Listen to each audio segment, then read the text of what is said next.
Hey folks, Matthew Weiss here, WeissAdvice.com. In this video, I've got a record that has a really complicated, messy low end. I've had to throw pretty much every trick in the book at this low end to make it work, and that's going to make for a great, teachable moment. Now, I'm going to throw a lot of techniques at you really fast in this video. If you want to get a much more in-depth breakdown of how to approach these techniques, how to figure out which ones to use and how to use them best, jump on over to the Weiss Advice shop. Yes, it's a plug, but the information in those tutorials is fantastic and it supports this channel. So if you really want to get great at mixing, that is the way to go. That said, this video, of course, is going to be very free and very informative. So let's get started. All right, I'm going to play a bit of this record just to calibrate.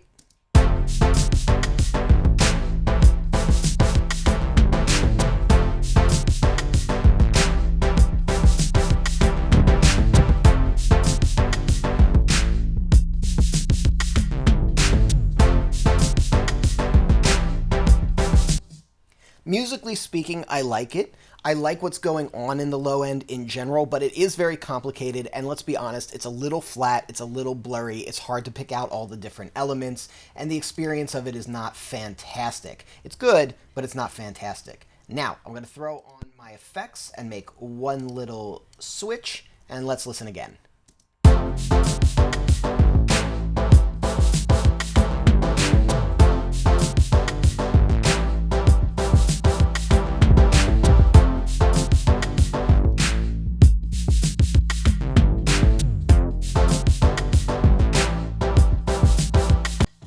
So you'll notice a few things right off the bat. First of all, the record sounds bigger. Guess what? It's not louder. It just sounds bigger.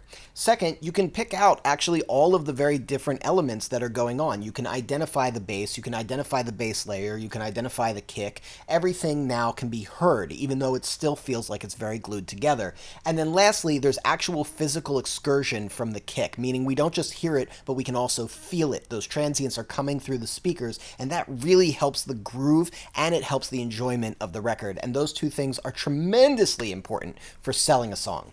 Okay, let's break down what's going on here. There are a lot of layers involved. Typically speaking, I would say less is more when it comes to low end. Try to keep the elements to a minimum and just choose the elements that are best. But that's not what we have right here, so that's not what we're working with.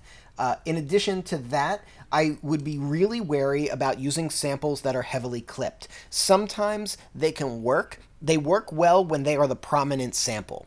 But when you have a sample like this, which is pretty darn pancaked, they don't typically work well as layers or things that are meant to be inside the groove because they don't really have the dynamic shape to make the speaker move correctly. They're good for getting something to be loud easily, but they're not good for necessarily getting something to be dynamic. Okay, so with those little cautions said, the first thing we do is we assign what's going to get the priority. And that is the basis for everything here. To me, this drum loop is really the foundation of the entire record, not just the low end, but it contains a kick.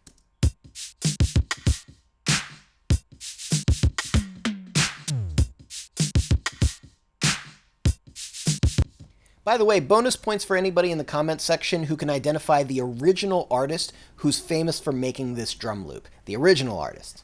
Okay, this is my main thing. So I want this to be prominent. When I EQ it, I'm going to push up the kick drum.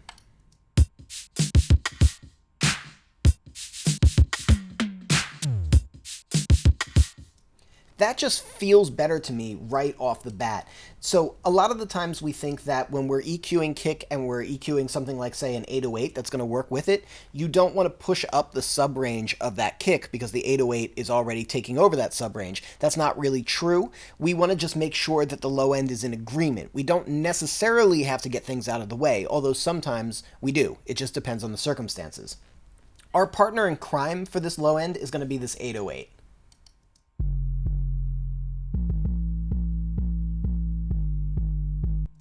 And together.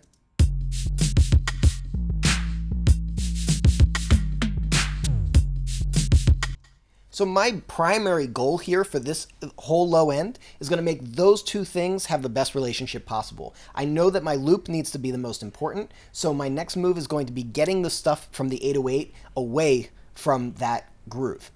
All right. First of all, there's some grunginess happening in the transients. It's subtle, but it's in the mid-range. We can just clean up the 808 by simply scrubbing out some of those weird clippy distortion noises.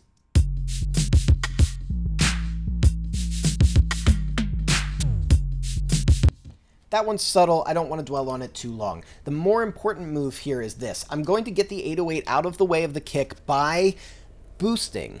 Whoa, that's a little weird, right? You would think I would be cutting. Well, I kind of am. What I'm doing is I'm taking a corner frequency that's really, really low in the subs, 25 hertz, and I'm boosting it up by 7.5 dB. So in other words, I'm very broadly raising the entire sub range. Then I'm turning the output of the 808 down. So effectively, everything that's above the sub range is getting turned down 2.5 dB, but everything below the sub range is getting turned way up. This is giving me a lot more sub power in the 808, and it's taking away some of the stuff that would otherwise interfere with the kick. So here's our quick before and after.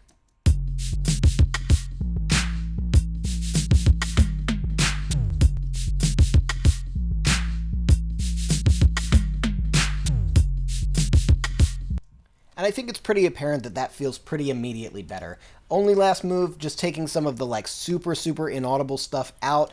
I don't recommend doing this too often, but sometimes you will get buildup that's unnecessary in the subaudible range that you do have to just cut out. Won't dwell on that too much either. Okay, next, once we have our principal players involved, everything else has to get out of the way, right? There's no more real enhancing that has to happen, except unless it happens to enhance and get things out of the way at the same time. So this sub 808 is a perfect example. This is a lower octave to our 808.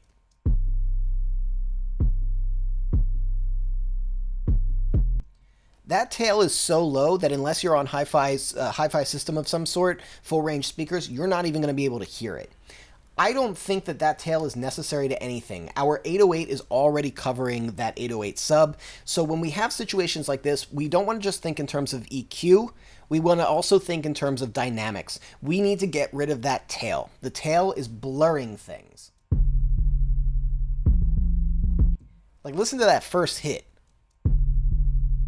Ugh. It's not even the same note. It's causing like a weird chord to happen. So what am I going to do? I am going to use an expander. And in this particular case, this sound is so pancaked, I can't really use a traditional expander. I have to use it in multiband mode.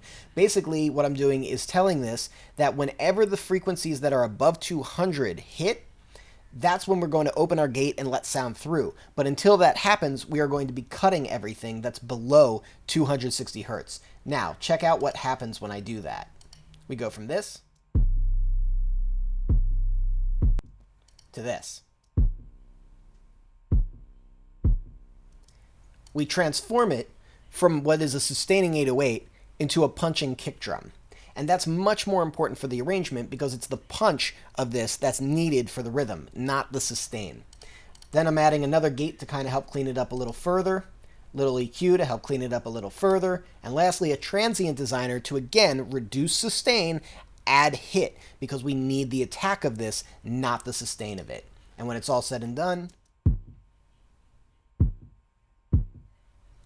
and now we have something that actually gets along with our two primary elements.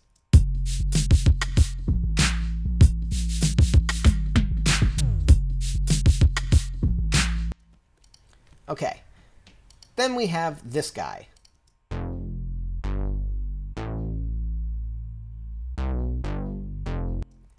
And while this is a great layer, unfortunately it's making different notes than our primary 808.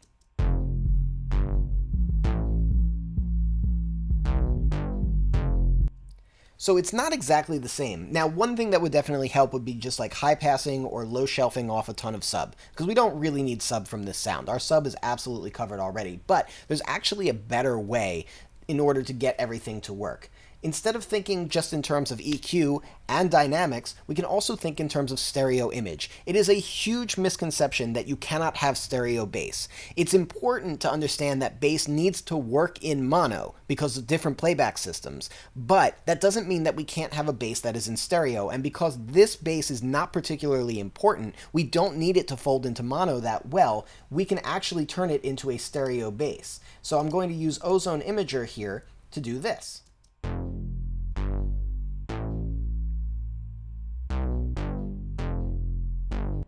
And this immediately provides space in the center channel where all of our center imagery can be heard much better.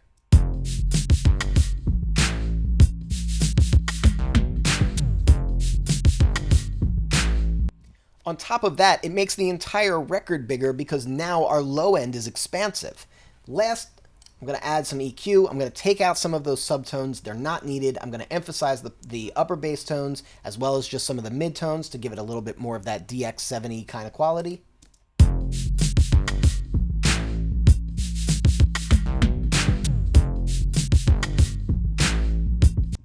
Way better. Now, let's talk about our reinforcing kick, this kick that has been clipped beyond belief.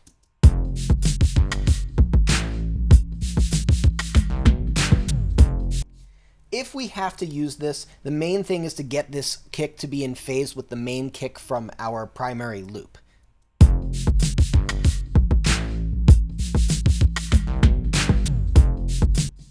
And you hear that it hits much harder when I do that, but that said, it still has this sort of grungy character to it that I don't necessarily love for this. So even though we can get something in phase by aligning the transient and doing some phase rotation and all that kind of stuff, I think the better way to do this is actually just to replace the kick. Sample replace it with something that works better.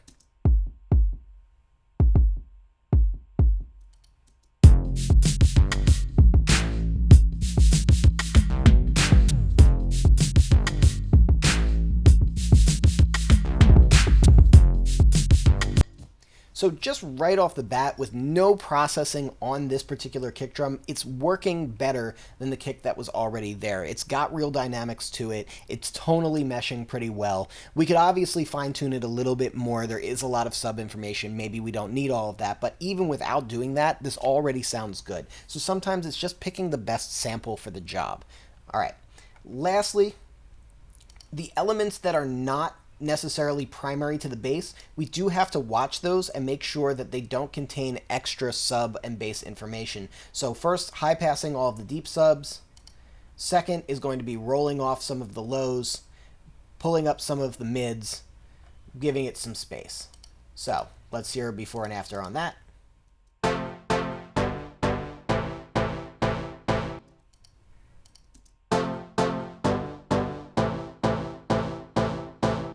When we hear that in context with everything else,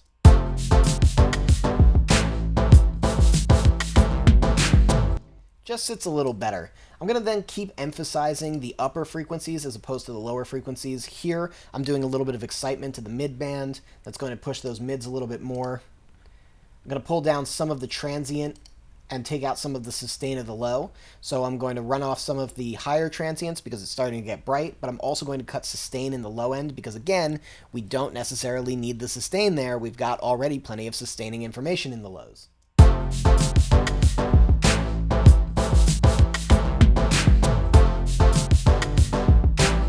And then an additional low cut where I'm basically getting rid of as much low end as I can without making this stab sound feel thin.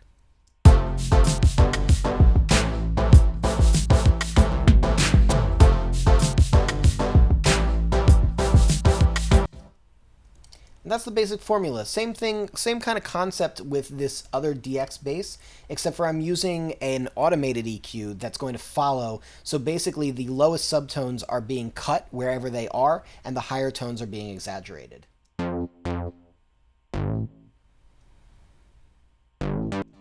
And all of these things come together to make a much more effective low end. There is one other technique that I want to show. It's probably the one that people think of the most as being like the secret to getting low end, but it's probably the one that I use the least, and that is ducking. So here, I want to get a little bit more articulation out of this kick.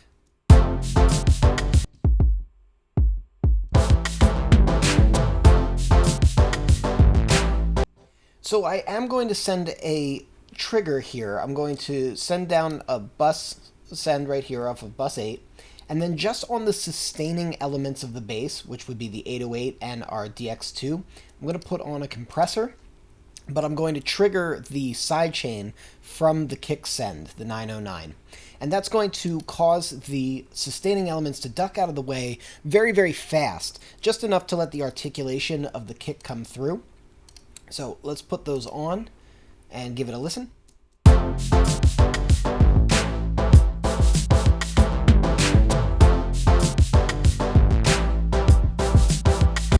But you'll notice that that's probably the smallest change out of everything that I've done. So if I take it off, it sounds like this.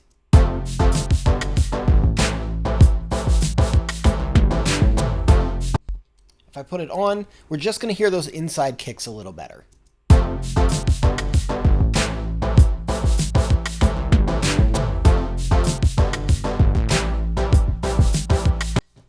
Very, very tiny difference, and it should be a tiny difference because if we do it too much, we end up losing the weight of the low end or we end up losing the groove.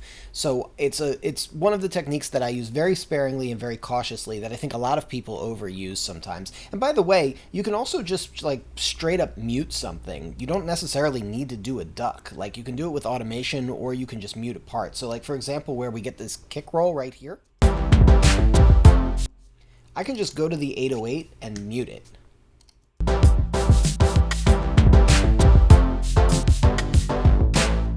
And I think that that's just as effective, if not more effective. But that said, it's an important technique to know and have in your arsenal.